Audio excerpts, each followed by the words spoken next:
জয়িতাই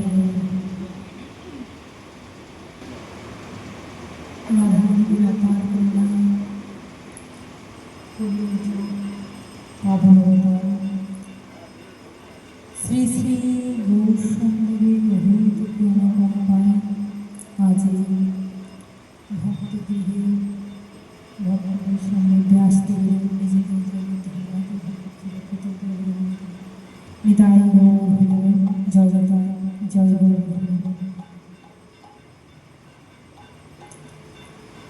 ভগবানের একটা বিশেষ লীলা চলছে, জগন্নাথের লীলা চলছে। যিনি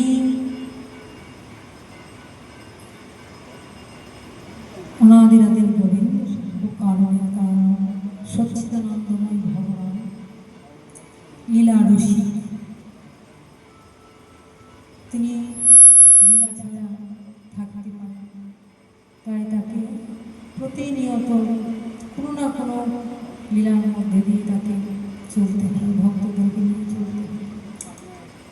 তো এখনো যে লীলাটা চলছে জগন্নাথ লীলা, জগন্নাথকে জগন্নাথ সেই কৃষ্ণই, সেই ভগবান কৃষ্ণই জগন্নাথ।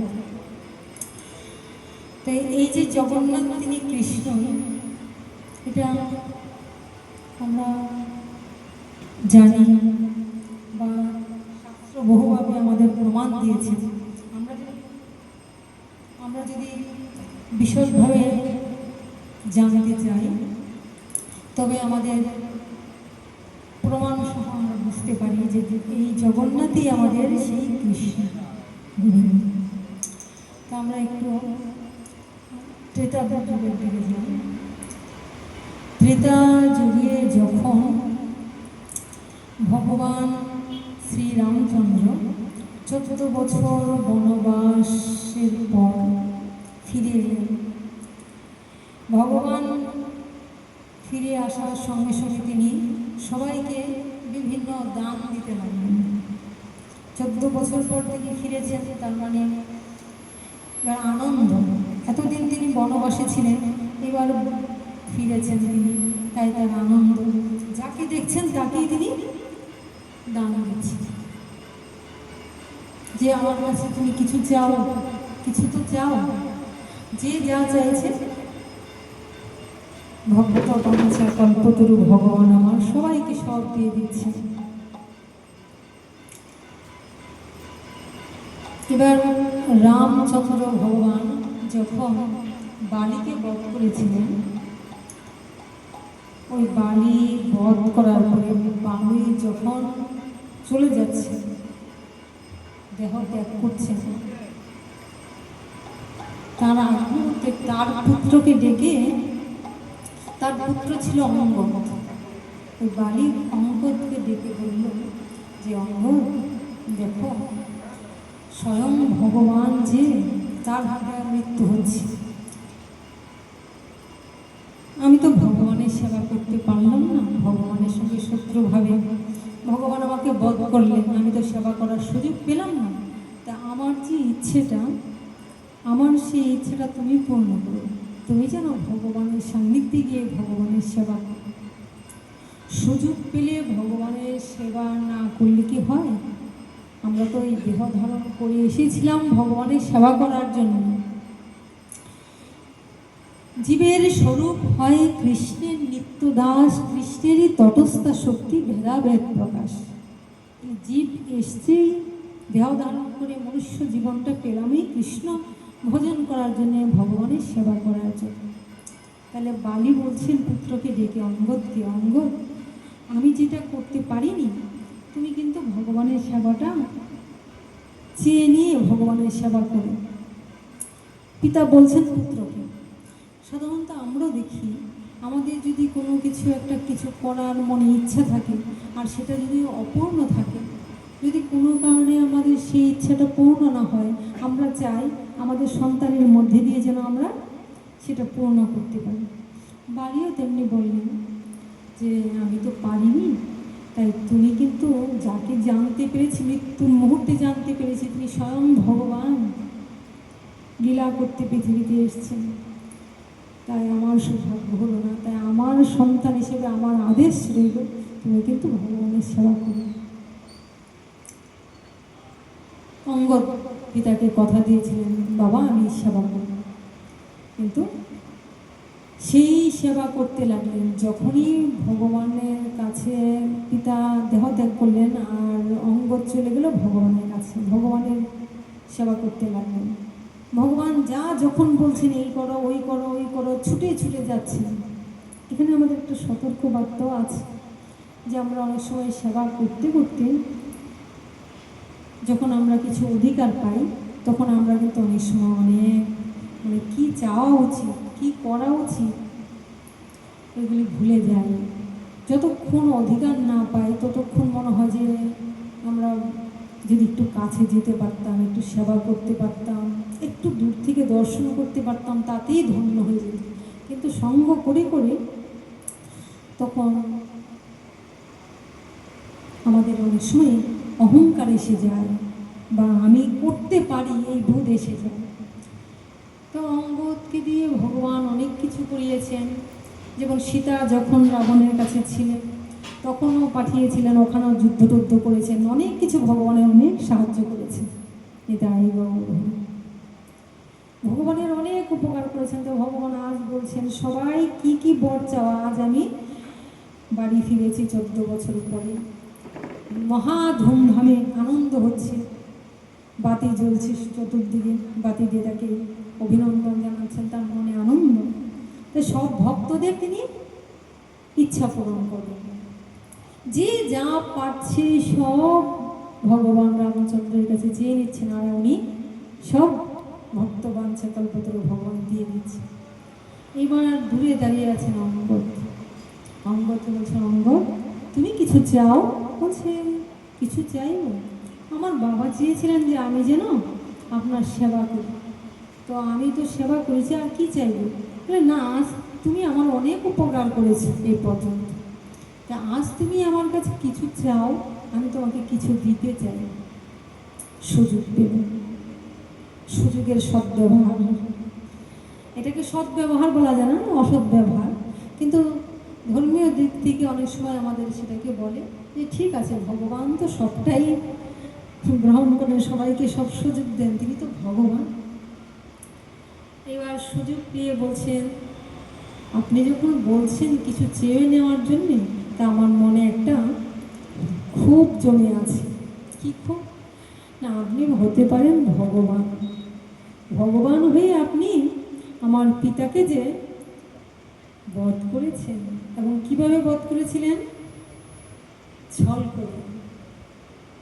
ছল করে ভগবান যে বধ করেছিলেন, ধর্ম রক্ষার জন্য বধ করেছিলেন। তো ভগবানেরও দোষ হয়ে যায়নি, তাই হরি বলে এটা বলি। কারণ অগণিত ভক্ত, অগণিত ভক্তের অগণিত ভাব, সবার ভাব তো সমান নয়। গীতায় ভগবান নিজ মুখে বলেছেন, যে যথামাং প্রপদ্যন্তে স্তাংস্তথৈব ভজাম্যহম, যে আমাকে যেমনি ভজনা করে আমি তাকে তদানুরূপ ফল প্রদান করি। কেউ চায় ভগবানের সেবা করে জীবন পাত করে দিতে, কেউ চায় ভগবানের সান্নিধ্য লাভ করতে, কেউ চায় ভগবানের রূপ পেতে, কেউ চায় ভগবানের সঙ্গে এক জায়গায় থাকতে সমানভাবে, আর কেউ চায় সারা জীবন দাস হয়ে ভগবানের সেবা করে ভগবানকে আনন্দ বিধান করতে। আবার কেউ সেই সুযোগে সদ্ব্যবহার অসৎ ব্যবহার করে ভগবানের সাথে কেমন করে, এটাও ভগবানের এক লীলা। আজ অঙ্গদ বললেন, আপনি যে আমার বাবাকে বধ করেছিলেন, ওই ছলনা করে পিছন দিকে বাবাকে হত্যা করেছিলেন, তাই আমার মনে, আমি তো পুত্র, তাই পিতার ধর্মতা আমার আছে, পিতা বলেছেন ভগবানের সেবা করার জন্য, তাই ভগবানের সেবা করেছি। কিন্তু আমি তো পুত্র, পুত্র এসে বাবার এইটার প্রতিশোধ নেওয়ার একটা মনে ইচ্ছা আছে। বলছে, হ্যাঁ চাও, তুমি কি চাইবে? রাধে রাধে। কি চাও? বলে, আমাকে যদি কিছু বর দিতে হয়, আমাকে এমন বরদান যেন আমি আপনাকে বধ করতে পারি, আমার হাতেই যেন আপনার মৃত্যু হয়। কি অবস্থা! উপকার করে উপকারের ফলটা যেমন ভালোবাসার বিনিময়। রবি ঠাকুর এখানে একটা সুন্দর লাইন মনে পড়েছে যে সব কিছুর তো একটা ঋণ হয়, তো ভালোবাসলে ভালোবাসার মানুষ ঋণ মনে করে না, কিন্তু যারা অহংকার নিয়ে ভালোবাসে, কারো কোনো উপকার করে, তারা অহংকারের জন্য অহংকার বিমরার্থ কর্তারই অতি মন্যত, অহংকারে নিজেকে কর্তা মনে করে আর মনে মনে অহংকার করে অধিকার অর্জন করার জন্যে কখনো কখনো এমন কিছু চেয়ে ফেলে। সেখানে রবি ঠাকুর বলেছেন ভালোবেসে কে কারে করে, যখন কেউ কাউরে ভালোবাসে তখন আমরা বুঝতে পারি অনায়াসে সে তার সেবা করতে চায়। যেমন আমরা ভগবানকে ভালোবাসি বলে ভগবানের সেবা করতে চাই, গুরুকে ভালোবাসি গুরুর সেবা করতে চাই। তো ভালোবাসার ধরন হলো যে যাকে ভালোবাসবে সে তার সেবা করতে চায়। তো ঋষিকবি রবি ঠাকুর বলেছেন, চাও কি প্রেমের চরম মূল্য, যে প্রেম করেছ, এই ভালোবেসেছ, এটার একটা মূল্য তো দিতে হবে। তো চাও কি প্রেমের চরম মূল্য, চাও কি প্রেমের চরম মূল্য, দেব আনি দেব আনি, এইটাই দিয়েছে চরম মূল্য। কি চরম মূল্যটা দিলেন? বলছে অঙ্গদ বলেছে আমি চাই আমার হাতেই যেন আপনার মৃত্যু হয়, আমাকে এমন বর দেন যেন আমি আপনাকে বধ করতে পারি। ভগবান আমার বললেন তথাস্তু, তোমার হাতে আমার মৃত্যু হবে, জগতে তুমি আমার হত্যাকারী রূপে পরিচিত হবে। এবার এখন তো সেটা হবে না, তোমার ইচ্ছা পূর্ণ করব, কিন্তু এখন হবে না। সেটা কবে হবে? আগত দাপর যুগে যখন আমি কৃষ্ণ অবতারে যাব, রাম অবতারে নয়, দাপর অবতারে আমি যখন কৃষ্ণ রূপে যাব, তখন তোমার ইচ্ছা পূরণ হবে।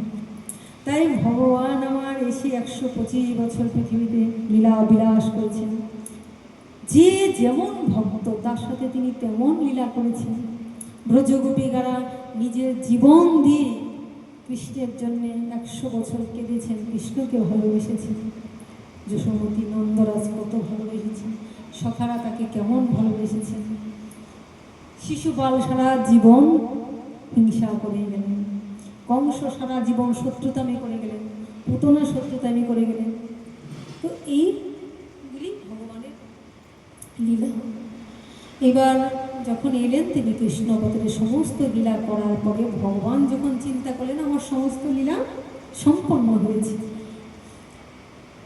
বৃন্দাবন লীলা করলেন, দ্বারকা লীলা করলেন, সব লীলা শেষ করে এবার ভগবান যখন চিন্তা করলেন যে আমি এবার নিত্যধামে প্রত্যাবর্তন করব। এবার নিত্যধামে প্রত্যাবর্তন করলে আমার তো দেহটা ছাড়তেই হবে। তো ওই যে ভক্ত চেয়েছিল যে আমাকে বধ করবে, তাই তার হাতেই আমাকে মৃত্যুবরণ করতে হবে। তাই ভগবান লীলাটা এমন সুন্দর করে সাজালেন। ভগবান সমস্ত কিছু করে যখন দেখছেন যার যদু বংশ ধ্বংস হয়ে যাচ্ছে, ওখানেও আমরা দেখতে পাই মাতা গান্ধারী স্বয়ং ভগবানকে অভিশাপ দিয়েছেন। ভাবা যায় যে ভগবান জগৎ পিতা, যিনি কিনা সমস্ত কিছুর রক্ষা করেছেন, ভালোবাসা দিয়েছেন, প্রেম শিখিয়েছেন, আমাদের সব দিয়েছেন, সেই মাতা গান্ধারীও ভগবানকে অভিশাপ দিয়ে বসলেন। হ্যাঁ, তুমি তো পারতে, তুমি তো সবই জানতে, কিন্তু তুমি কি করলে না, তুমি আমার শতপুত্রকে হত্যা করলে, তাই তোমার বংশ যেন ধ্বংস। ওই মাতা গান্ধারীর অভিশাপকে বলেন মাতা তোমার অভিশাপ আমি গ্রহণ করলাম, তোমার ইচ্ছা গ্রহণ করলাম। তাই দেখা গেল ভগবানের এই যদুবংশ ধ্বংস করলেন ভগবানের ইচ্ছে। যে যা চাইছে তাকে তেমনভাবেই ফল দিচ্ছে। অবশেষে তিনি যখন নিত্য লীলা সংবরণ করবেন তখন তিনি চুপ করিয়ে এসে একটা গাছের ডালে এসে বসলেন, চরণ দুখানে এইভাবে দিয়ে তিনি গাছের ডালে। আর তখন সে হলো, ভগবান বলছিলেন তুমি তখন কি হবে তাহলে জানো? ওটা কে ছিল? ত্রেতা যুগে ওই যে বালির পুত্র অঙ্গত্য ছিল, একটা বাঁদর ছিল। হ্যাঁ, কিন্তু ভগবানের ভক্ত তো বলছে তুমি যদি আমাকে বধ করতে চাও তো তখন তুমি কি হবে না, তখন তুমি হয়ে যাবে একটা জড়া ব্যাধ। কারণ ব্যাধ ছাড়া, একটা নিষ্ঠুর কেউ ছাড়া তো এমন কর্ম করা সম্ভব নয়। ভালোবাসার চরম মূল্য যদি দিতে হয় তাহলে তাকে ব্যাধ সাজতে হবে, নিষ্ঠুর হতে হবে, পাষাণ হৃদয়ের হতে হবে, তবেই ক্ষতি করা সম্ভব, তবেই তাকে মারা সম্ভব। তাই তাকে ব্যাধ করে পাঠালেন। এবার পাঠিয়ে ভগবান আমার ওখানে অপেক্ষা করছে। ব্যাধ সবসময় হরিণ শিকার করে, পশু শিকার করে। এবার সে দেখতে পাচ্ছে দূর থেকে ভগবানের চরণটাকে, মনে মনে ভাবছে যে কোনো একটা হরিণ মনে হয়,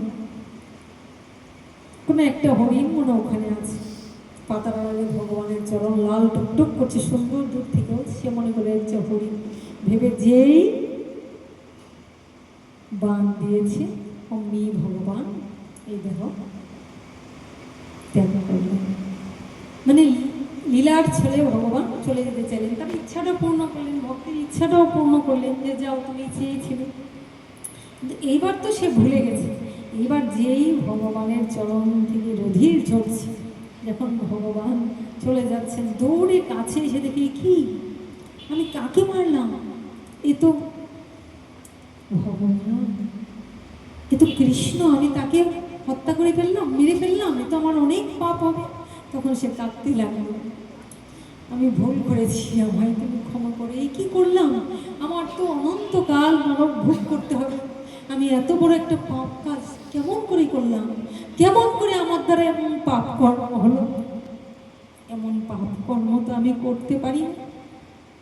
ভগবান বললেন না ঠিক আছে, এটা এখন তোমার কষ্ট হচ্ছে, অনুশোচনা হচ্ছে, কিন্তু পূর্বলীলায় তুমি আমাকে হত্যা করতে চেয়েছিলে, তোমার মনে এই অভিসন্ধি ছিল যে আমার হাতে যেন, তোমার হাতে যেন আমার মৃত্যু হয়, তাই তুমি আমাকে মারতে চেয়েছিলে, হৃদয় গৌরব, তাই আজ তোমার হাতে আমি লীলা সংবরণ করলাম।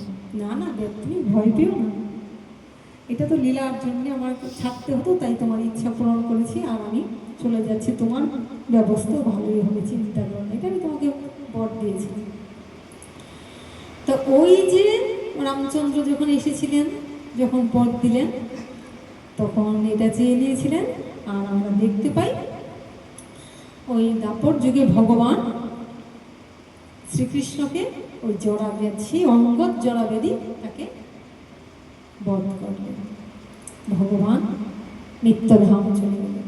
এবার চলে যাওয়ার পরে যে ভগবানের দেহটা, যেহেতু তিনি দেহ ধারণ করে এসেছেন, তাকে তো লীলা নররূপে লীলা করতে হবে। ভাগবত বলেছেন অনুগ্রহায় ভক্তানাং মানুষং দেহমাশ্রিত ভজতে তাদৃশিকিয়া যশ্রোত্তা তৎপরো ভাবে। ভক্তগণকে আনন্দ দেওয়ার জন্য আমি মানুষের দেহ আশ্রয় করে হাসি, সাধারণ মানুষের মতোই আমি লীলা বিলাস করে যাই, ভক্তরা তা অনুভব করতে পারে, কিন্তু যারা অভক্ত তারা আমার লীলাকে বুঝতে পায় না। তাই বলেছেন ভক্তি যার কৃষ্ণ তার, সর্বশাস্ত্রে কয় ভক্তি না থাকলে কৃষ্ণকে দেখিলেই কিবা হয়। জীবা যারা ভক্ত তারা ভগবানকে বুঝতে পেরে ভগবানের লীলা বিলাস আনন্দ উপভোগ করে, কিন্তু যারা অভক্ত তারা ওই যে ওরকম জিনিস চেয়ে নেয়, খারাপ কর্মটা। ভগবান চলে গেলেন, এবার ভগবানের দেহটা কি করলেন, সৎকার করা হলো। যখন ভগবানের দেহ সৎকার করা হলো তখন ভগবানের দেহ সৎকার করতে যাওয়ার পর কি ঘটনা ঘটল, ভগবান লীলা বিলাস করেন, কিন্তু কি লীলা! এই লীলা বোঝা কঠিন, এই লীলা বোঝা যায় না, শুধু অনুভব করতে হয়। তখন ভক্ত মহলে বলতেও কষ্ট হয়, কিন্তু তবু ভগবানের লীলা প্রকাশ করতে হয়। ভগবানের এই দেহটাকে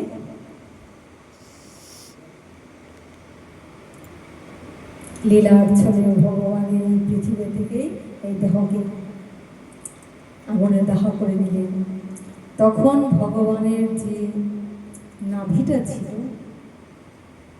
সেই নাভিটা ভাসিয়ে দেওয়া হল। ভগবানের নিত্যলীলা শেষ। যেই ভগবানের নিত্যলীলা সম্বরণ করে নাড়তে আর দেহটাকে দাহ করে জলে ভাসিয়ে দেওয়া হলো। ওই দেহটা ভাসতে ভাসতে ভাসতে ভাসতে সেই কোথায় গেল? সেই অবন্তী নগরে রাজা ইন্দ্রদম্ন। অবন্তী নগরে এক রাজা ছিলেন, নাম তার ইন্দ্রদম্ন রাজা। তিনি রাজা হলেও তিনি ছিলেন মহান ভক্ত।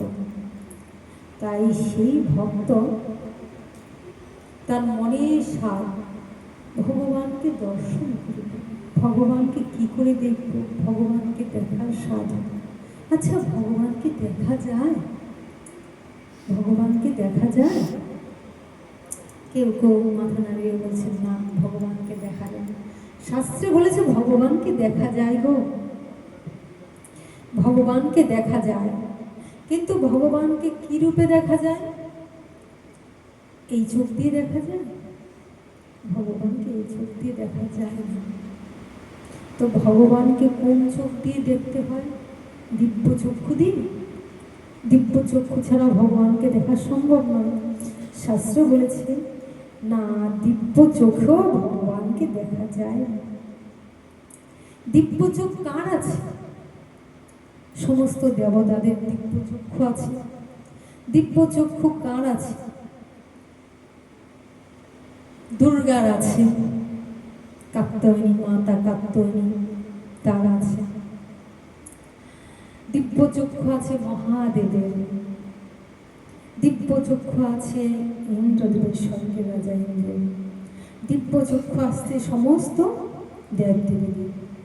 কিন্তু ওই দিব্য চক্ষু দিয়েও শাস্ত্র বলেছে তাকে দেখা যায় না। যিনি অচিন্ত, যিনি বিভু, তাকে কি এমনি দেখা যায়? তিনি আছেন, এই অখিল বিশ্ব ব্রহ্মাণ্ডে তিনি আছেন, ছড়িয়ে ছিটিয়ে আছে। কিন্তু যে ভক্ত সেই জানে, তুমি জানাও জানে সেই জানে। তিনি যাকে জানান সেই জানতে পারে, আর কেউ এই লীলা জানতে পারে না। তো ওই দিব্য লীলা ভগবান দিব্য চক্ষু দিয়েও ভগবানকে দেখা যায় না। তো দিব্য চক্ষু দিয়ে যে ভগবানকে দেখা যায় না, তাহলে ভগবানকে কি দিয়ে দেখতে হয়? ব্রহ্মাদেব, সৃষ্টিকর্তা ব্রহ্মাদেব ব্রহ্ম সংহিতায় বলেছে, প্রেমাঞ্জন ছুরিত ভক্তি বিলোচনে সন্ত সন্ত হৃদয়ে এসো বিলোকন্তি। মানে প্রেমাঞ্জন, সাধু গুরু কৃপায় প্রেমাঞ্জন চক্ষু অর্জন করে তবে আমরা সেই প্রেমাঞ্জন ছুরিত কাজল চক্ষু দিয়ে আমরা ভগবানকে অনুভব করতে পারি। এছাড়া ভগবানকে দেখা সম্ভব নয়। আমরা মনে মনে ভাবি ভগবানকে তো দেখা যায় না, তাহলে ভগবানকে যখন দেখা যায় না, তাহলে ভগবান নিশ্চয়ই নেই, তাহলে যা খুশি তাই করতে পারি। কিন্তু না, শাস্ত্রে বলেছে ভগবান আছে। ভগবানকে অনুভব করার মতন ভক্ত কোথায়? ভজ হরে মন শ্রীনন্দের নন্দন অভয় চরণার বিন্দরে দুর্লভ মানব জনম সৎসঙ্গে দুর্লভ মানব জনম সৎসঙ্গে পারহ এ ভব সিন্ধু এ ভজরে বন শ্রীনন্দের নন্দন অভয় চরণার বিন্দু এ ধন যৌবন পুত্র পড়ে যেন মনরে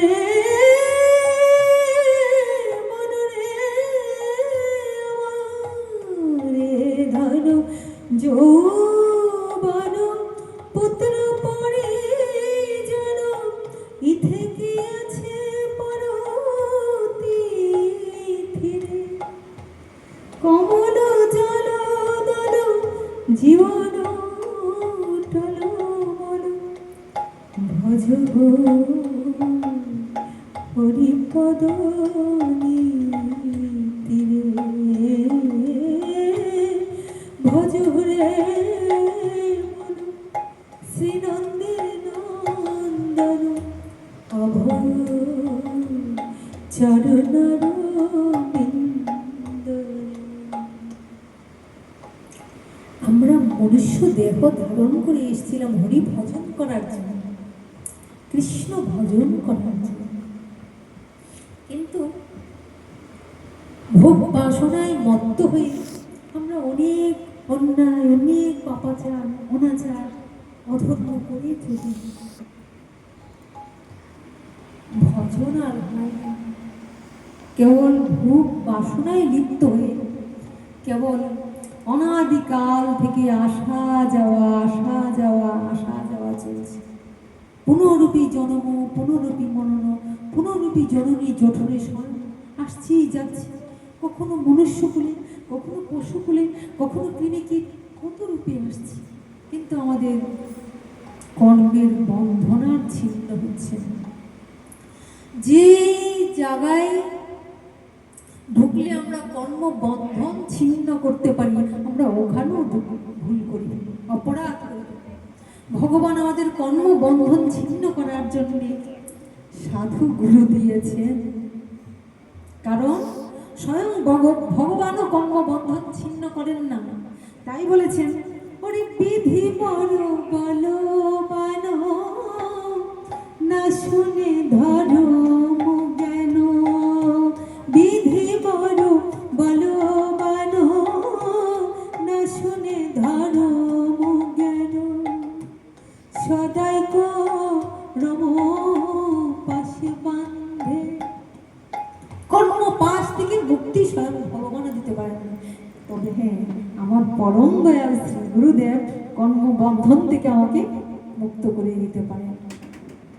তাই ভগবান বলেছেন, অহং ভক্ত পরাধীন, আমি ভক্তাধীন, আমি ভক্তের অধীন। ভক্ত আমায় দিয়ে সব করিয়ে দিতে পারেন। কেননা যখন আমরা শ্রী গুরুর চরণ আশ্রিত হই, যখন আমরা ধর্ম আচরণ করবো, শ্রী গুরুর কথা মান্য করি, বলছে বাক্য, শ্রী গুরুদেবের বাক্য শ্রবণ করতে হবে।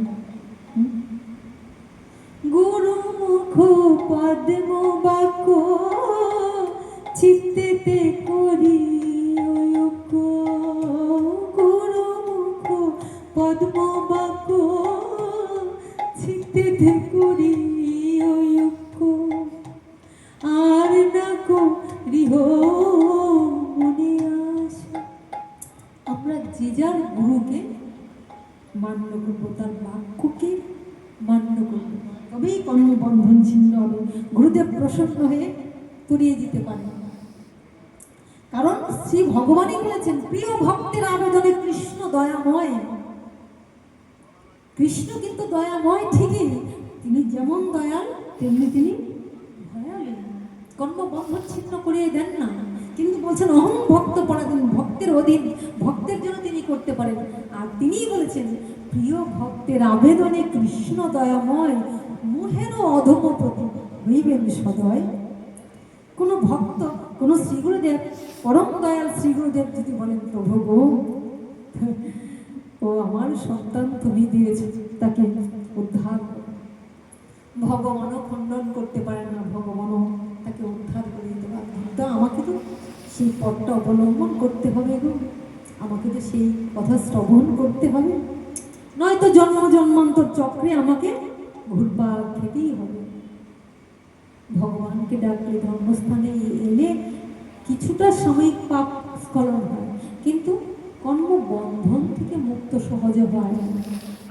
ওই জন্যে কলিতে গুরু পদাশ্রী ভজন, সরাসরি কৃষ্ণ ভজন করতে পারি না, গুরু পদাশ্রী ভজন। আর তেষাং সতত যুক্তানাং ভজতাং প্রীতিপূর্বকং দদামি বুদ্ধি যুবং যেন মম পদান্তিতে। যে সতত আমার সঙ্গে যুক্ত থাকে, সরাসরি ভগবানের সঙ্গে, শ্রীগুরুর সঙ্গে যুক্ত আছে, কথা বাক্যের সঙ্গে যুক্ত আছে। ভজতাং প্রীতিপূর্বকং, ভজন করব প্রীতির সহিত, প্রেমের সহিত, ভালোবাসার সহিত। কোনো অহংকার নেই, কোনো দম্ভ নেই। যেই অহংকার দম্ভ আমরা সেবা করি, ওই অহংকার দম্ভের সেবা করলে আমরা যা খুশি তাই চেয়ে ফেলি। কিন্তু যদি অহংকার দম্ভ অভিমান শূন্য হয়ে ভজন করি, তাহলে অনায়াসে আমরা ভবসিন্ধু পার হয়ে গোবিন্দের কৃপা লাভ করতে পারি, আমরা ধামে চলে যেতে পারি, আমরা আমাদের সেই ধামে ভগবৎ চরণ প্রাপ্তি হতে পারি। না হয় অহংকার জন্মে যাবে, অভিমান জন্মে যাবে। তাই বলছি তেষাং সতত যুক্তানাং ভজতাং প্রীতিপূর্বকং, প্রীতির সহিত, প্রেমের সহিত ভজন করো। দদামি বুদ্ধি যুগম, তবেই আমি তোমাকে বুদ্ধি যুগ দান করবো। কি বুদ্ধি যুগ? কি করলে তুমি আমার কাছে ফিরে আসবে, সেই বুদ্ধি যুগটা আমি দান করব। যেন বাবা পজান্তিতে, কি করে তুমি আমাকে পাবে, সেই কৃপাটা আমি করে দেই, আমি সেই বুদ্ধি যুগ দান করবো। আমি তো বলেছি, ভগবান বলছেন আমি তো বলেছি অহং ভক্ত পরাধীন নমে ভক্ত প্রসূতি, আমার ভক্তের বিনাশ নাই। কারণ ভক্ত যদি চান তবে সেই কর্ম, নয়তো বা তিনি কেমন অরূপ স্বরূপ সগুণ নির্গুণ দয়াল ভয়াল হরি হে। তিনি দয়াল এবং ভয়াল, ভক্তের আবেদনে তিনি দয়াল, আবার কর্মবন্ধন, কর্মের খণ্ডন করার জন্য, কর্মফল ভোগ করার জন্য তিনি ভয়াল রূপ, ফলটা শুধু দান করেন। তিনি দয়াময়, অবশ্যই দয়াময়, কিন্তু কর্মফল দাতাও তিনি, তখন তিনি তাকে ভয়াল রূপ ধারণ করতে হয়। যাই হোক, একটু টাইমটা আমাকে বলবা মাঝে মাঝে, কারণ বলতে পারি কিনা। তাই আমরা দেখি সেই ইন্দ্রদম্য রাজা, তার মনে ইচ্ছা হলো 7:54 মা, 7:54 54 হ্যাঁ। তো ইন্দ্রদম্য রাজার মনে ইচ্ছে হলো একটু ভগবান দর্শন করবো। তো কি বলেছিলাম যে ভগবান দর্শন করা যায় কিভাবে? প্রেমাঞ্জনোচ্ছ্বসিত ভক্তি বিবেচন। যদি সেই প্রেম ভক্তি শ্রীগুরু কৃপায় আমরা লাভ করি, তবে ভগবানকে দেখা যায়। অভক্তরা দেখতে পারবে না, কিন্তু ভক্তরা ভগবানকে দেখতে পায়। ভগবানকে ছোঁয়া যায়, ভগবানকে ধরা যায়, ভগবানকে ভালোবাসা যায়, ভগবানের সঙ্গে কাঁধে হাত দিয়ে হাঁটা যায়, একসাথে সঙ্গ করা যায়, ভগবানকে প্রেম ভরিয়ে ভক্তি, ভগবানের সঙ্গে কথা বলা যায়, প্রেম ভরিয়ে ভক্তি ভরে ভগবানকে কিছু দিলে ভগবান প্রেমময় সেটা গ্রহণ করেন। ভগবান যদি তা গ্রহণ করেন, তবে আমরা ভগবানের প্রসাদ রূপে তা আমরাও গ্রহণ করতে পারি। সেটা কখন? যখন আমাদের সেই প্রেম জন্মে, তখন আমরা ভগবানের কাছ থেকে সব পেতে পারি, ভগবানকে দর্শন করতে পারি, ভগবানের সঙ্গে খেলা করতে পারি, হাস্য লীলা রস, বহু রস, শান্ত দাস্য সূক্ষ্ম মধুর বাৎসল্য বিভিন্ন রসে আমরা তার সঙ্গে যুক্ত হয়ে আনন্দ উপভোগ করতে পারি। তো যেখানে মাতা পার্বতী, মাতা কাত্যায়নীর দিব্য চক্ষু আছে, তথাপি ভগবানকে দর্শন করতে পারে না। দেবাদিদেব মহাদেব যার দিব্য চক্ষু আছেন তারাও দর্শন করতে পারেন না। ভগবানের বিভিন্ন কর্ম নিয়ে তারা কর্মে ব্যস্ত থাকেন, কর্মে থেকে ভগবানকে দর্শন করতে পারেন না। তাই দেবতারা পর্যন্ত চাই, হে প্রভু, কলিতে আমাকে দেবতা রূপে নয় মানুষ রূপে পৃথিবীতে পাঠাও, যেন এমনিভাবে তোমার গুণগান কীর্তন শ্রবণ করে তোমার ভজন করতে পারি, তোমার নাম গুণগান করতে পারি। তাহলে মনুষ্য জীবন হলো শ্রেষ্ঠ, দেবতারাও চাই মানুষ। কিন্তু ওরে মানুষের আকার হইলে কি হয়, তুমি করো ভূতের কাম। ওরে মানুষের আকার হইলে কি হয়, তুমি করো ভূতের কাম। ওরে নইলে বদনে কেন বলো না, আমার শ্রীকৃষ্ণ গোবিন্দ নাম। ওরে পাখিরে যে নাম লয় লয় সুকোশারিয়া দিকত, তুমি যে তাহাতে আলস্য করো, এ হয় কে মন মতো মনরে।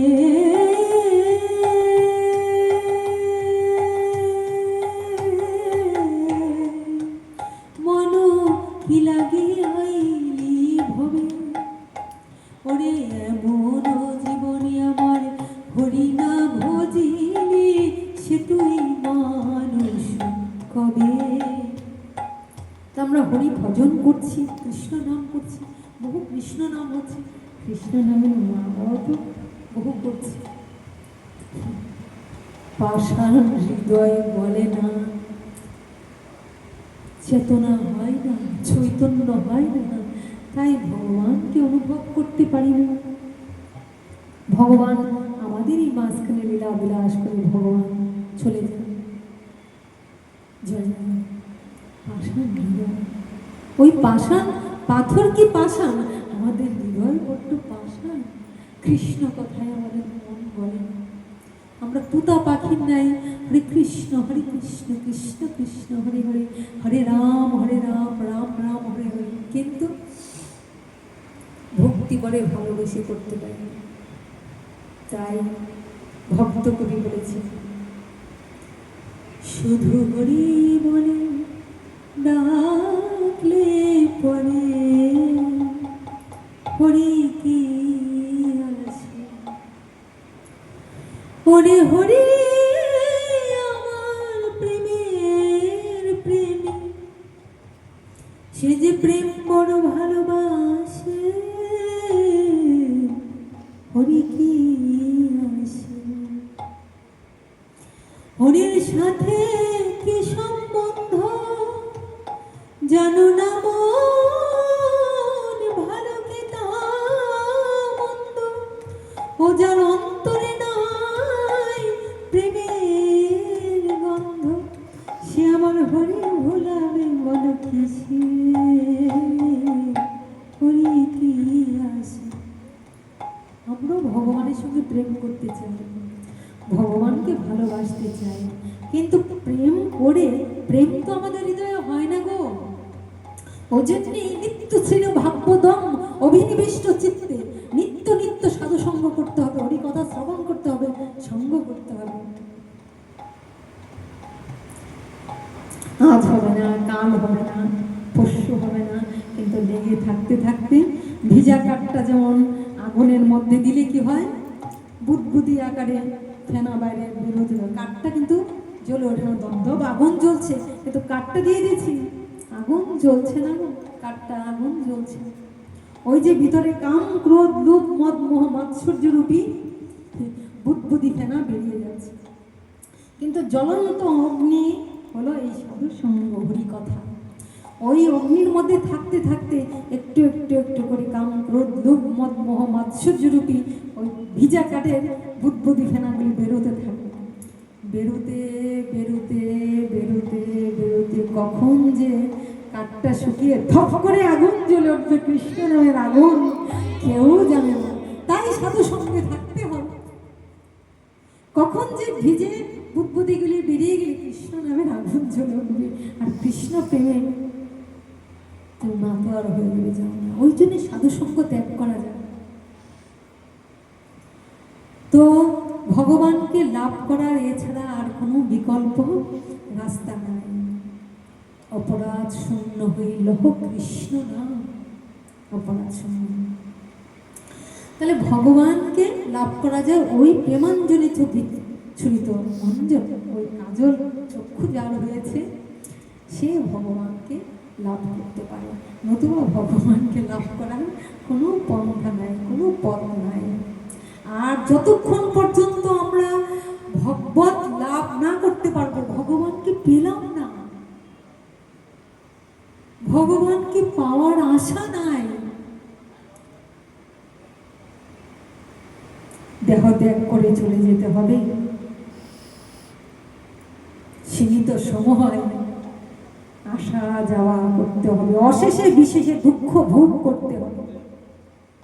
এই দুঃখের হাত থেকে নিস্তার পেতে হলে চেত দর্পণ মার্জনম ভব মহাদাবাগ্নি নির্বাপনম শ্রেয় গৈরবচন্দ্রিকা বিতরণ বিদ্যাবোধ জীবনম আনন্দাম বিবর্ধনম প্রতিপদম পূর্ণামৃত সাধনম সর্বত্র সপনম পরম বিজয় শ্রীকৃষ্ণ সংকীর্তনম। শ্রীগুরুর চরণ আশ্রয় করে কৃষ্ণ নাম অপরাধ শূন্য হয়ে করতে হবে। তাহলে এই চিত্তরূপ দর্পণটা মার্জন হবে, তবে ভগবানকে অনুভব করতে পারবে। যাই হোক, ওই ইন্দ্রদম্য রাজা অস্থির হয়ে গেছেন ভগবত দর্শন করার জন্য, ভগবানকে দর্শন করার জন্য। কি করে ভগবানকে দর্শন করব?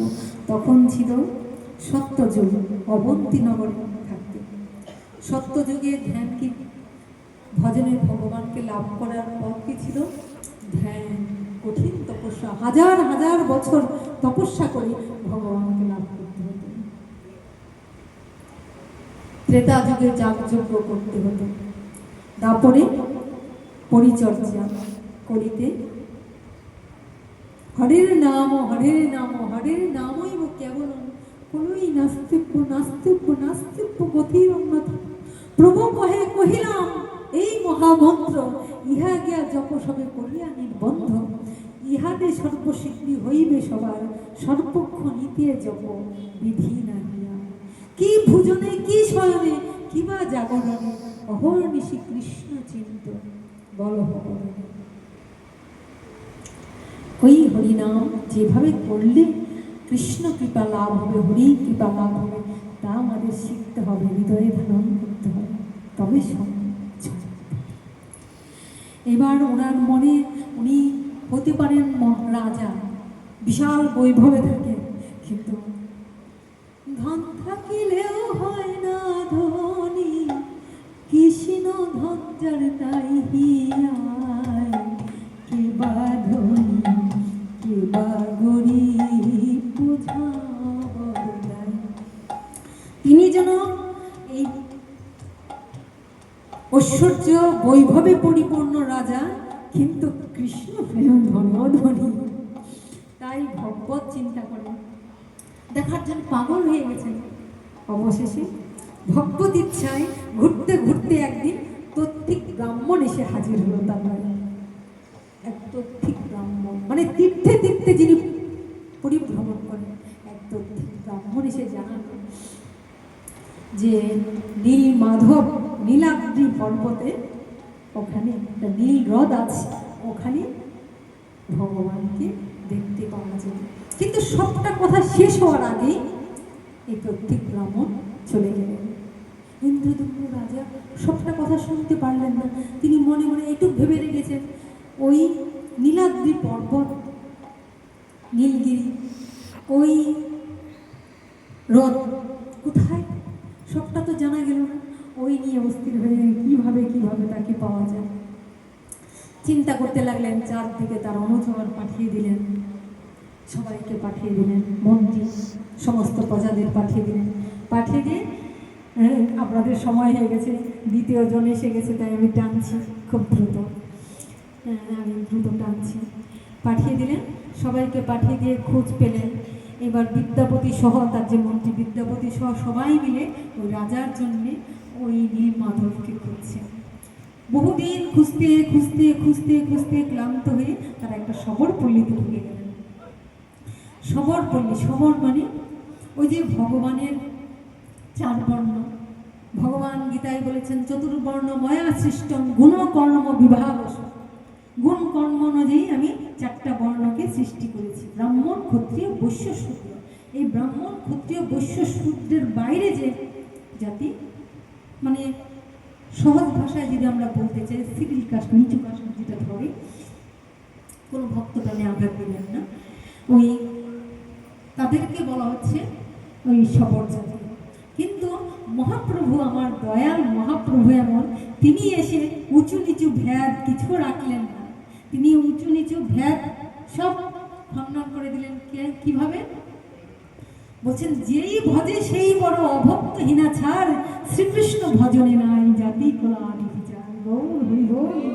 তাই তোমরা গৌর ভজ গৌর ভজ গৌর মন গাও, গৌর ভজ গৌর ভজ গৌরাঙ্গ গাও। গৌর ভজ গৌর ভজ গৌর ভজ গৌর মন গাও, গৌর ভজ গৌর ভজ নিত্যানন্দ গাও। ভজ গৌরাঙ্গ ভজ গৌরাঙ্গ, গৌরাঙ্গ ভজ গৌরাঙ্গ, গৌরাঙ্গ ভজ গৌরাঙ্গ, গৌরাঙ্গ ভজ গৌরাঙ্গ। জয় গৌরাঙ্গের জয়, জয় গৌর ভক্তগণের জয়। লীলাটা একটু টেনে যাই, একটু একটু আরেকবার বলো, একটু টানে। হ্যাঁ তো হ্যাঁ আরেকটুখানি সময়।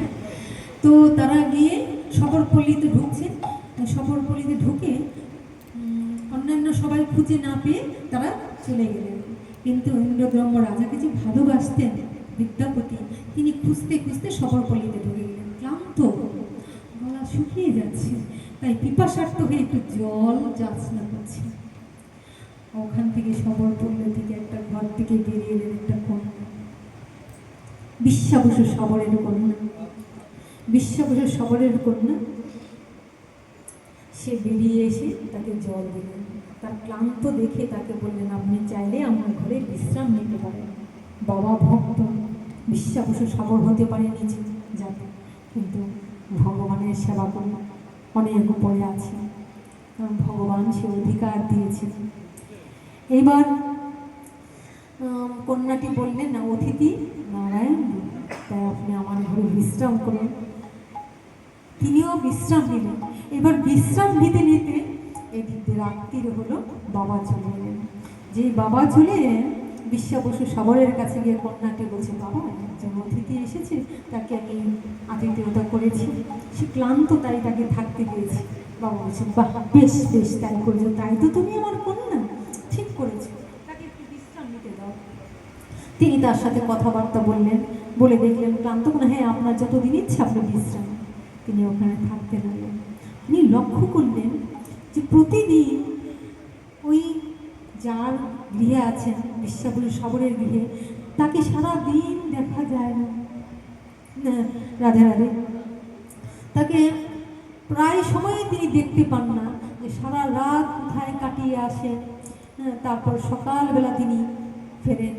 কিন্তু যখন ফেরেন তখন তার গায়ে একটা খুব সুন্দর গন্ধ মোহিত করে ফেলে। এত সুন্দর গন্ধ কোথা থেকে আসে? তার ইচ্ছা হলো কি ঘটনা, তিনি রহস্য উদ্ঘাটন করার চাইলেন।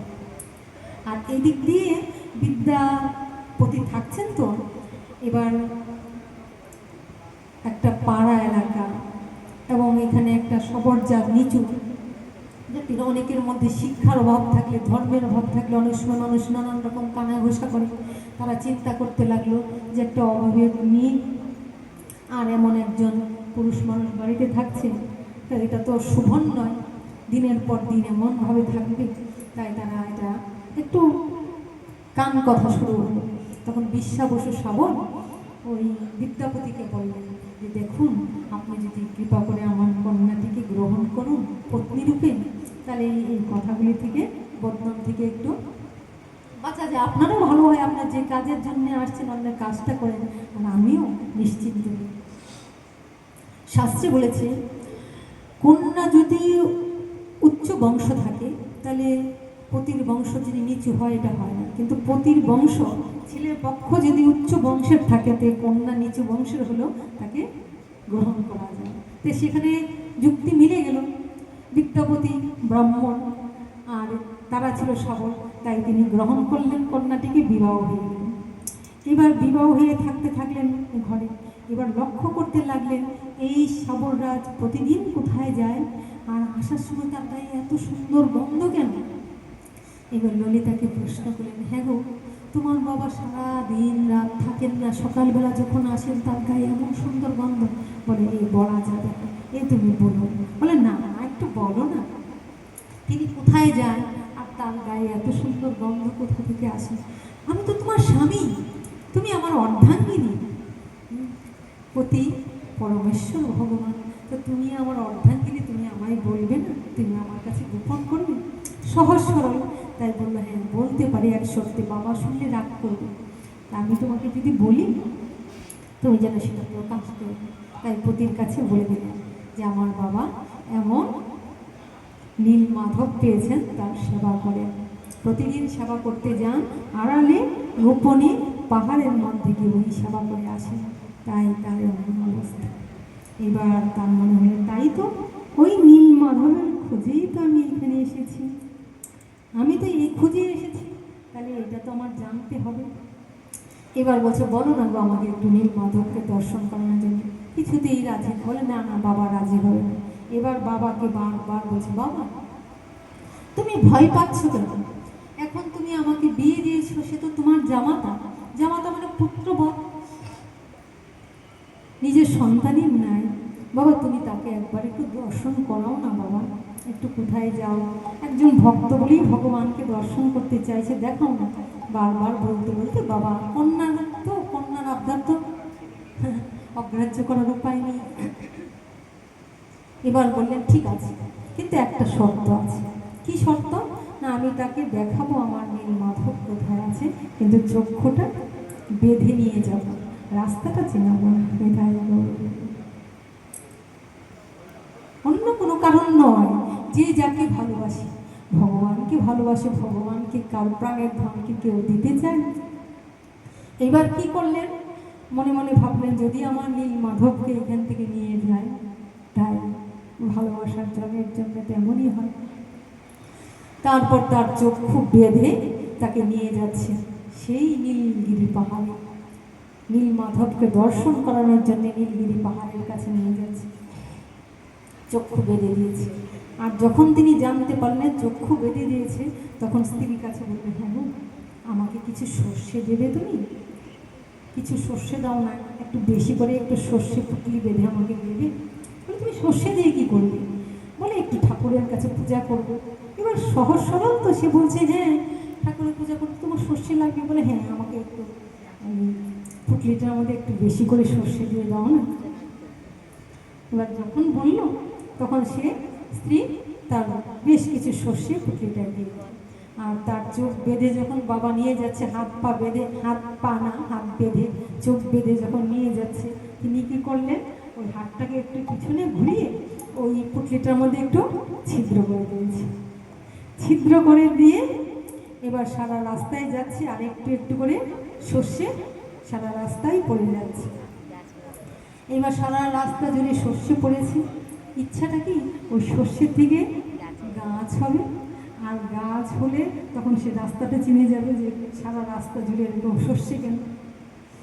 এমনিভাবে ওখানে গেল, যাওয়ার পরে গিয়ে চোখটা খুলে দিল, ওইখানে পৌঁছে চোখটা খুলে দিলেন বিশ্বা বসু শাবর বিদ্যাপতিকে। চোখ খুলে দিয়ে বললেন যে তুমি এখানে একটু মেয়ের জামাই, তুমি এখন একটু এখানে বসো, আর আমি একটু পুজোর জন্য ফুল টুল নিয়ে আসি। এবার তাকে বসিয়ে রেখে বিশ্বাবসুর ভগবানের সেবার জন্য কিছু ফুল সংগ্রহ করতে লাগলেন। আর বিদ্যাপতি ঘুরে ঘুরে দেখছেন, ঘুরে ঘুরে দেখতে দেখতে একটা সরোবরের কাছে বসলেন। ওখানে বসিয়ে কিছুক্ষণ অপেক্ষা করছেন, হঠাৎ দেখতে পেলেন যে একটা মাথার উপর গাছ ছিল, ওই গাছ থেকে একটা কাক, মৃত কাক সরোবরে পড়ে গেছে।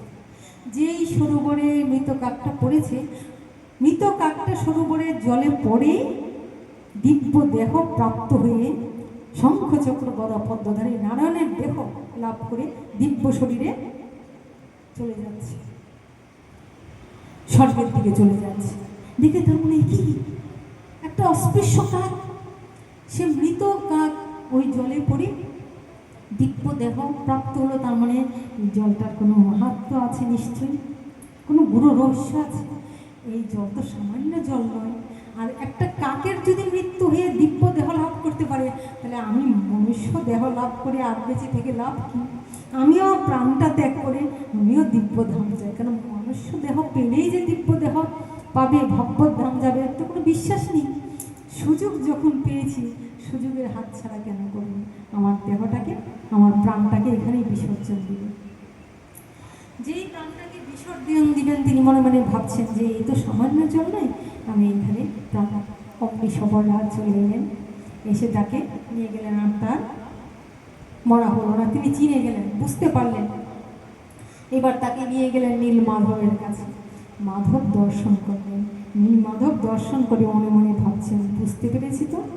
এবার খবর দিয়ে দিলেন কোথায়? ওই ইন্দ্রদম্য রাজার কাছে। ইন্দ্রদম্য রাজা যখন খোঁজ পেলেন, এবার সবররাজ মনে মনে ভাবছেন, কি করে আমার নীল মাধব যে এখানে আছে এটা জানলো কি করে?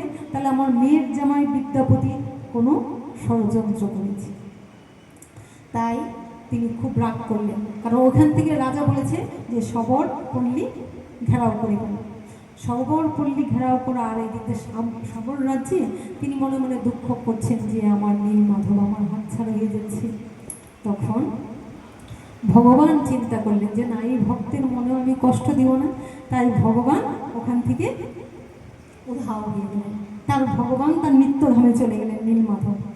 আর বিদ্যাপতির কথায় ওই রাজা যখন এখানে এসে দেখছেন না নীল মাধব তো এখানে নেই, মনে মনে ভাবছেন নিশ্চয়ই সবররাজ ওই নীল মাধবকে সরিয়ে ফেলেছে, লুকিয়ে ফেলেছে। তাই তাদেরকে শাস্তি দেওয়ার বন্দোবস্ত করলেন। যখন শাস্তি দেওয়ার বন্দোবস্ত করলেন, তখন ভগবান দৈববাণী করলেন যে না, তুমি শত চেষ্টা করো আমাকে খোঁজ পাবে না, তুমি ওই রূপে আমাকে দর্শন পাবে না, ওই রূপ তোমার নয়। আমি যার কাছে পূজিত হয়েছি আমি তার কাছেই থাকি। তুমি আমাকে পাবে, তবে এই রূপে নয়। তুমি কোন রূপে পাবে? আমি আসবো, কিন্তু সেই রূপটা পাবে। গিয়ে দেখো ওই সরোবরে যে একটা কাষ্ঠ ভেসে আসছে, ওই কাঠটাকে তুলে সেই কাঠটাকে নিয়ে এসে ওটা থেকে মূর্তি তৈরি করো, সেখানে আমাকেই পাবে। তখন তিনি কি করলেন, তার হাতি ঘোড়া সব নিয়ে এসে এদিকে কি করেছিলেন, এদিকে ওই বিদ্যাপতিকে ওই সবররাজ মনে মনে চিন্তা করলেন, আজকে যদি আমার মেয়ের জামাই না হতো আমি তাকে প্রাণে হত্যা করে ফেলতাম, কিন্তু তা তো আমি করতে পারি না। তাই তার হাত পা বেঁধে ফেলে দিয়ে আসছেন সেই এক অজানা এক জঙ্গলের মধ্যে। আর বাড়িতে আসার পরে তার সন্তান কান্না শুরু করলেন, মেয়েটি যে কোথায় ফেলে এসছো, তোমার জামাতা কোথায়? ও তো আমার স্বামী, তুমি ওকে এরকম করো না। তখন তিনি সব ঘটনা বললেন, এই সে আমার সঙ্গে করেছে, তাই তাকে আমি মারিনি, প্রাণে না মেরে এরকম ফেলে দিয়ে এসেছি। তারপর সে গিয়ে বাবার অনুমতি নিয়ে ওখানে গিয়ে তার হাত পা খুলে দিয়ে বলছে, আর এখানে থেকো না, চলে যাও তুমি, হ্যাঁ এখানে আর থাকতে হবে না, তাকে ছেড়ে দেবে। তখন সে চলে গেল কোথায়? ইন্দ্রদম্য রাজার কাছে। ওখানে গিয়ে সব বৃত্তান্ত খুলে বললেন। ইন্দ্রদম্য রাজা সবাইকে নিয়ে এলেন, কিন্তু এসে নীল মাধবকে পেলেন না। আর দৈববাণী কি হলো যে না, কিভাবে নিয়ে এলেন? ওই বিদ্যাপতিকে বলছেন, তুমি আমাকে নিয়ে যেতে পারবে? বলছে হ্যাঁ, আমি ওই সর্ষে নিয়ে গিয়েছিলাম, এতদিনে নিশ্চয়ই ওখানে গাছ হয়ে গেছে। এবার রাজাকে যখন নিয়ে গেছে, ওই সর্ষে যেদিকে যেদিকে গিয়ে গাছ হয়েছে ওই লাইন ধরে ধরে ওখানে গিয়ে হাজির হয়েছে, গিয়ে আর নীলমাধবকে পেল না। ভগবান সেখান থেকে চলে গেলেন। এবার তাকে দৈববনে দিলেন যে তুলে নিয়ে আসে। এবার কাঠ তুলতে গেলেন, যখন কাঠ তুলতে গেলেন কাঠটা দেখছেন কোনোভাবেই তোলা সম্ভব হচ্ছে না। এত চেষ্টা করছে কোনোভাবে সম্ভব হচ্ছে না। হাতি ঘোড়া লাগিয়ে সৈন্য সামন্ত লাগিয়ে চেষ্টা করছে, কিন্তু কাঠ কিছুতেই উঠছে না। এবার আবার দৈববাণী হলো, তুমি চিন্তা করো না, তুমি এভাবে পাবে না। হ্যাঁ, এই কাঠটা যে তুমি পাচ্ছ না, তুমি চিন্তা করছো, কিন্তু তুমি কাঠটা তুলে আনতে পারছো না। কী করে তুলবে? সবাইকে নিয়ে আসো, সবাইকে তুমি জড়ো করে এখানে নিয়ে আসো, সবাইকে তুমি নিয়ে এসে এবার এই যে সবর রাজ, তাকে একদিকে ধরতে বলো আর একদিকে আমি ধরবো। দুইজনে ধরে যখন ওই কাঠটা তুলে নিব, তখন কি হবে? ওই দুইজন দুই মাথায় যখন ধরবে তখন কাঠটা হালকা হয়ে যাবে, তখন আর ভারী হবে না। তখন দেখা গেল কি, তখন সঙ্গে সঙ্গে ওই রাজা ইন্দ্রদম্ন হাতি ঘোড়া দিয়ে অনেক চেষ্টা করলেন কিন্তু পেলেন না। কিন্তু তখন যখন এক সাইডে গিয়ে তুমি ধরলে, ওই কাষ্ঠর এক রাশিতে ধরলেন আর একদিকে ধরলেন সবর রাজ, মানে উঁচু নিচু ভেদ গুছিয়ে দিলেন, মিল করে দিলেন আর কি। কারণ নিচু যাচ্ছিলেন সবর রাজ, আর ইন্দ্রদম্ন রাজা ছিলেন কি রাজা এবং উচ্চ বর্ণের, যার জন্যে যেহেতু ওখান থেকে নীলমাধবও পেলেন না, তারা ওদেরকে দুই জাতিকে মিলিয়ে দিয়ে বললেন যাও।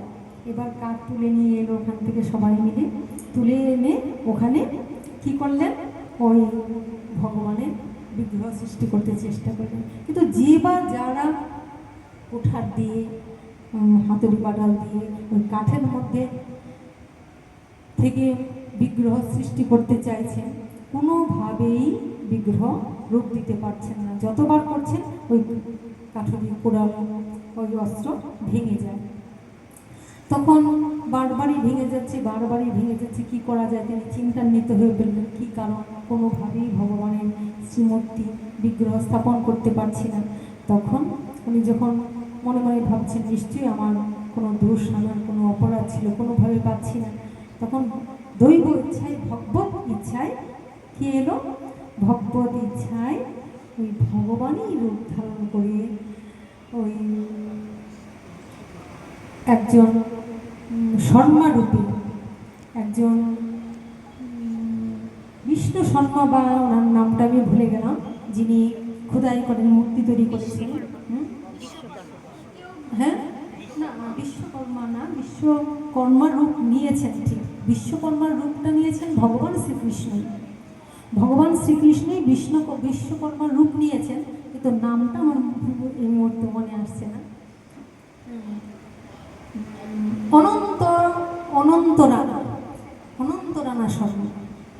অনন্ত রানা শর্মার রূপ ধারণ করে তিনি এসেছিলেন বিশ্বকর্মা।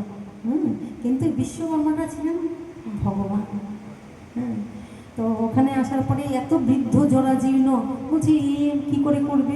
এবার সবাইকে ডেকে আনলেন, এনে ওই দরজা বন্ধ করে বলছে আমার একটা শর্ত আছে। না, আমার কি শর্ত? শর্তটা হলো কোনোভাবেই যতক্ষণ অবধি আমার এই বিগ্রহ স্থাপন না হয়, বিগ্রহ মূর্তি সৃষ্টি না হয়, ততক্ষণ যেন ওই দরজার মধ্যে কেউ করা না লাগে। আমি ঘরে ঢুকবো, যা যা খাদ্য দেওয়ার, যা কিছু দেওয়ার আমাকে দিয়ে দাও, আমি 14-15 দিন ধরে এই কাজ করবো। আমি যতক্ষণ আমি 14-15 দিন উনি কাজ করছেন, বলছে যতদিন পর্যন্ত আমার কাজ না হয় ততদিন পর্যন্ত যেন কেউ আমার এখানে নক না করে, তবে কিন্তু হবে না। তো শর্তে রাজি হয়ে গেলেন রাজা সব দিয়ে তাকে দিয়ে দিলেন। মনে মনে ভাবছেন এত বৃদ্ধ, সমস্ত যারা শিল্পী সবাই চেষ্টা করেছে, কিন্তু কোনোভাবেই এই বিগ্রহ তৈরি হয় না। আর এত বৃদ্ধ জরাজীর্ণ সে কী করে করবে? এটা ভগবানের লীলা ছিল। ভগবানই এসেছেন স্বয়ং ভগবানের মূর্তি তৈরি করতে। এইবার উনি ভিতরে ঢুকেছেন, কিছুক্ষণ দেখা গেল ঠক ঠক ঠক ঠক করে কার শব্দ হচ্ছে। তারা চুপ করে রইলেন, নিশ্চয়ই ভগবানের মূর্তি বিগ্রহ তৈরি হচ্ছে। কিন্তু ভগবান আবার কিছুক্ষণ পরে শব্দ বন্ধ করে দিলেন। এবার তারা ভয় পেতে লাগলো, কি শব্দ হচ্ছে না, তার মানে বৃদ্ধ মানুষ ভিতর মারা যায়নি তো। ইন্দ্রদম্য রাজা চিন্তা করছেন, গুন্ডিচা দেবী তার স্ত্রী চিন্তা করছেন, তাহলে ভিতরে ওই বৃদ্ধ মারা যায়নি তো। গুন্ডিচা দেবী বলছে, দেখো এত বৃদ্ধ বয়স্ক মানুষ, তার কথায় তুমি রাজি হয়ে তাকে ভিতরে ঢুকিয়ে দিলে, দেখো যদি ভিতরে মরে থাকে তুমি ওই শর্তের কথা ভুলে যাও, গিয়ে দেখো। এবার স্ত্রীর কথা ফেলতে না পেরে উনি দরজায় গিয়ে নক করলেন। যেই দরজায় গিয়ে নক করলেন অমনি দরজা খুলে গেলেন। এবার খুলে যাওয়ার পরে তিনি দেখলেন কিছু অসমর্থ, এই যে জগন্নাথের হাত নেই, পা নেই, চোখ ছানা ভরা, এরকম অসমর্থ বিগ্রহ সৃষ্টি হলো। কিন্তু সেই যে কর্ম করছিলেন, যে ঠাকুরের বিগ্রহ তৈরি করছিলেন, সেই বিশ্বকর্মাও নেই, উধাও হয়ে গেছে। তখন রাজা নিজেকে আক্ষেপে দুঃখে কষ্ট করছেন, আমার অপরাধ হয়ে গেছে, আমার পাপ হয়েছে, তার জন্যে ভগবানের অসমর্থ রূপ পেলাম। কারণ ভগবানের রূপটা এমন হওয়ার কথা নয়, ভগবান তো এমন হবেন না। ভগবান শ্রীকৃষ্ণ নীলমাধব কি এমন, এরকম অসমর্থ রূপ কেন হলো, কাঁদতে লাগলেন, কেন ভগবানের এমন রূপ পেলাম। তখন দৈববাণী হলো, না রাজা, তুমি অসমর্থ রূপ পেয়েছো বলে দুঃখ পেও না, কারণ এটা আমারই ইচ্ছে ছিল, আমি চেয়েছিলাম এই রূপে পূজিত হবে। কারণ আমি যখন দাপরে এসেছিলাম, আমার ওই রূপটা দর্শন করেছিল নারদ মুনি, ভক্ত নারদ। আর ভক্ত নারদ তখন বলেছিল, প্রভু তোমার এই রূপ আমি যখন দেখলাম, তুমি প্রেমের জন্যে, ভালোবাসার জন্যে এই যে হাত পা গলে বিগলিত হয়ে তুমি এমন রূপ ধারণ করো, এই রূপটা জগৎ দেখো। কেননা জগৎ জানে ভক্ত কাঁদে ভগবানের জন্য, জগৎ তো জানলো না যে ভগবানও কাঁদেন ভক্তের জন্য, এটা তো জানলো না। রাধা প্রেমে বিগলিত রূপ জগন্নাথ হয়েছেন এমন অদ্ভুত, রাধা যে কাঁদে সবাই জানে, কিন্তু কৃষ্ণ যে রাধার জন্য কাঁদেন, ভক্তের জন্য কাঁদেন, এই নজির তো পৃথিবীতে থাকলো না। তাহলে তুমি এই রূপটা, আমার অনুরোধ, এই জগৎ জীবকে দেখাও, তুমিও যে কেমন প্রেমময়, তুমিও যে ভক্তের জন্য কাঁদো। তখন নারদকে কথা দিয়েছিলাম, নারদ এই রূপ দর্শন করাবো, কিন্তু এখন নয়, আগত কলিযুগে আমি যখন আসবো, চৈতন্য মহাপ্রভু রূপে যখন পৃথিবীতে আসব, তখন ওই জগন্নাথ বলরাম সুভদ্রা এই রূপে আমি জগতে পূজিত হব জীবের কাছে। জয় রাধা। এই রূপটাই যখন বললেন যে এই রূপটা এই জন্যই এখানে প্রকাশ হলো, তখন সবাই আনন্দ পেল যে ঠিক আছে, প্রভুর ইচ্ছায় জয় হোক। তারপর তারা সবাই মিলে এই ভগবানকে স্নান করালেন, আনন্দ করলেন। এই যে রথযাত্রা অনুষ্ঠানটা ওই থেকে, তার মানে ওই দিন যে ভগবানকে তারা অভিষেক করলেন সাঙ্গ, ওটাকে বলা হয় জগন্নাথের স্নান যাত্রা। জয় রাধে। মানে ভগবানের সেদিন আবির্ভাব তিথি, জন্মতিথি। তাহলে সেই থেকে জগন্নাথের লীলা চলছে। জয় জগন্নাথ, জয় জগন্নাথ, জয় জগন্নাথ, বলো জয় জগন্নাথ, জয় জগন্নাথ, জয় জগন্নাথ, জয় জগন্নাথ, ভজ জয় জগন্নাথ, জয় জগন্নাথ, জয় জগন্নাথ, জয় জগন্নাথ, ভজ জয় জগন্নাথ, জয় জগন্নাথ, জয় জগন্নাথ, জয় জগন্নাথ। হরি বলো রে, হরি বলো রে, বলো রে, বলো রে, হরি বলো রে, হরি বলো রে, হরি বলো রে, হরি বলো রে, হরি বলো রে, বলো রে, বলো রে, হরি বলো রে, হরি বলো রে, হরি বলো রে, বলো রে, বলো রে, হরি বলো রে, ভজ গৌর হরি, ভজ গৌর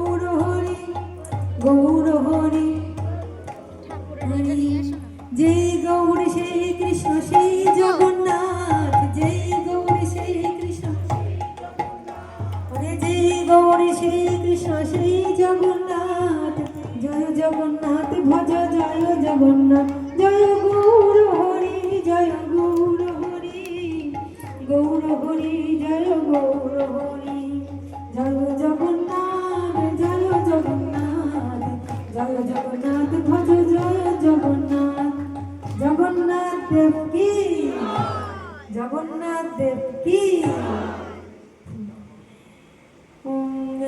বলরাম ভদ্র কি, সুভদ্রা মাই কি, সমস্ত ভক্তবৃন্দ কি জয়।